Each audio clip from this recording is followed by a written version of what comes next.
नमस्कार। Commodity morning con call में आपका स्वागत है। आज 21 मई। कल के सेशन में कमोडिटी मार्केट में दिन के सेशन में तो हमने एक मिला जुला ट्रेड होते हुए देखा, बट इवनिंग सेशन में हमने काफ़ी बड़ी उथल पुथल आती हुई देखी।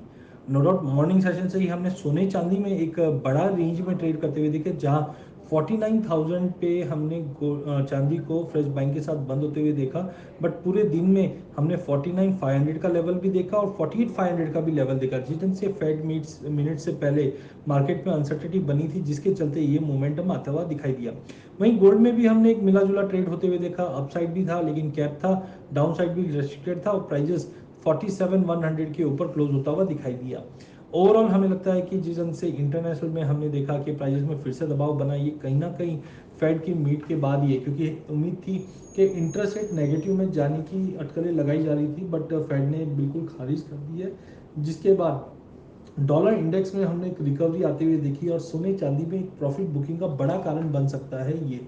अनलेस एंड अनटिल 1770 का लेवल इंटरनेशनल में और 1840 का लेवल चांदी इंटरनेशनल में नहीं तोड़ती है, पॉसिबिलिटी एक बड़े गिरावट के लिए सोने और चांदी में तैयारी करके रखना चाहिए।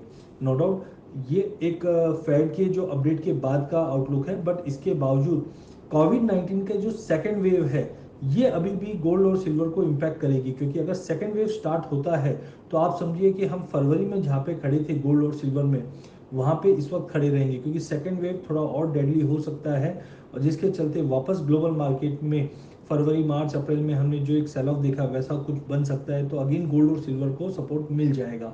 तो लॉन्गर टाइम फ्रेम की अगर बात करें तो डेफिनेटली गोल्ड और सिल्वर अभी भी तेज है, बट जिस ढंग से हमने पिछले एक हफ्ते में तेजी आती हुई देखी है, या फरवरी से अभी तक जो तेजी आती हुई देखी है, एक बड़ा करेक्शन के लिए मार्केट तैयार रहना चाहिए। तो अनलेस एंड अनटिल 1770 और 1840 का लेवल गोल्ड और सिल्वर नहीं तोड़ते हैं, पॉसिबिलिटी है हम एक बड़ी गिरावट के लिए तैयारी रहनी चाहिए। क्रूड में कल भी हमने एक पॉजिटिव मोमेंटम आते देखा। कल हमने एक चार्ट शेयर किया था जो कहीं ना कहीं संकेत देता है कि क्रूड और ब्रेंट, डब्ल्यूटीआई और ब्रेंट दोनों के अंदर एक गैप फॉर्मेशन हुआ था मार्च मंथ में। अब वो मार्च मंथ का जो गैप है वो फुलफिल करने के लिए मार्केट ऊपर जा रहा है। तो एज ऑफ नाउ 35 से $36 का लेवल डब्ल्यूटीआई और 38 तक का लेवल हम ब्रेंट में देख पाएंगे।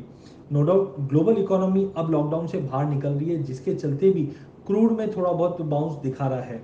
ओवरऑल हमें लगता है जो 30 मिलियन बैरल्स की डिमांड मार्केट से गायब हो चुकी थी, अब वो रिफिल होना चालू हो चुकी है। प्रोडक्शन कट जिस ढंग से हमने देखा था कि मई में सऊदी ने अलर्ट दिया था और जून से भी कुछ और फर्दर प्रोडक्शन कट होंगे, जो कहीं ना कहीं प्राइजेस को सपोर्ट कर रहे हैं, बट कोई भी सिनेरियो अभी तक पूरा कंप्लीट नहीं हुआ है, क्योंकि सेकेंड वेव अगर आती है तो कहीं ना कहीं फिर से इम्पैक्ट पड़ सकता है। एज ऑफ नो हम ये पकड़ के चलते हैं जो मार्च मंथ में गैप क्रिएट हुआ था, उस गैप को फुलफिल करने के लिए ही क्रूड में तेजी है। एक एग्जांपल हम निफ्टी से भी लेके देख सकते हैं, जिस ढंग से निफ्टी में हमने एक बड़ा फॉल देखा 7,500 तक का, उसके बाद जो गैप था वो 98 90 9900 के बीच में बताया जाता है, जिसके चलते प्राइजेस ने 7,500 से निफ्टी वापस 98 तक का लेवल क्रॉस किया था गैप को फुलफिल करने के लिए, और वहाँ से फिर से गिरावट आई। तो आई थिंक क्रूड में भी ये गैप फिलिंग की टेक्निक में चल रहा है, जो हमें लगता है 1 डेढ़ 2 डॉलर की और तेजी दिखा सकता है, बट सस्टेनेबल थोड़ा सा डाइजी रहेगा। नेचुरल गैस में कल काफ़ी बड़ी वॉलिटिलिटी देखी हमने। 137 से पहले 143 का लेवल और 143 से एग्जैक्टली जो हम एक्सपेक्ट कर रहे थे 132 तक का लेवल आया। डेट डजंट मीन्स के मार्केट में वापस यू टर्न हो जाएगा।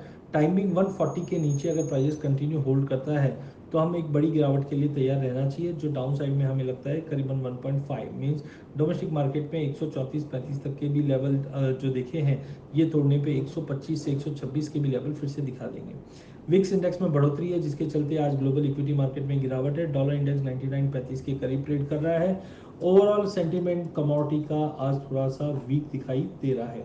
कल के सेशन की बात करें तो सोने चांदी में हमने शॉर्ट कवरिंग और फ्रेश बाइंग के चलते तेजी जरूर देखी थी, बट फेड के अपडेट के बाद आज हमें लगता है कि प्राइसेस में गिरावट रहेगी। साथ में रुपए में मजबूती की वजह से सोने और चांदी में गिरावट का रुख कंटिन्यू रहेगा। 47,000 का लेवल तोड़ने पे हम 46,400 तक के लेवल गोल्ड में, वहीं 49 के नीचे कंटिन्यू ट्रेड करने पे वॉलिटिलिटी ज़्यादा है, स्टॉप लॉस आपका 49,600 का ही बनेगा, और डाउन साइड में 48,200 से 47,500 तक के भी लेवल हम चांदी में देख पाएंगे। क्रूड में कॉशियस रह के ट्रेड कीजिए। कल भी हमने करीबन 5% की तेजी आती हुई देखी है। अपसाइड रह सकता है जो वापस 2600-2640 तक के लेवल दिखा देगा, but as of now margin काफ़ी हाई है, वॉलिटिलिटी काफ़ी हाई है। Better stay away from this counter.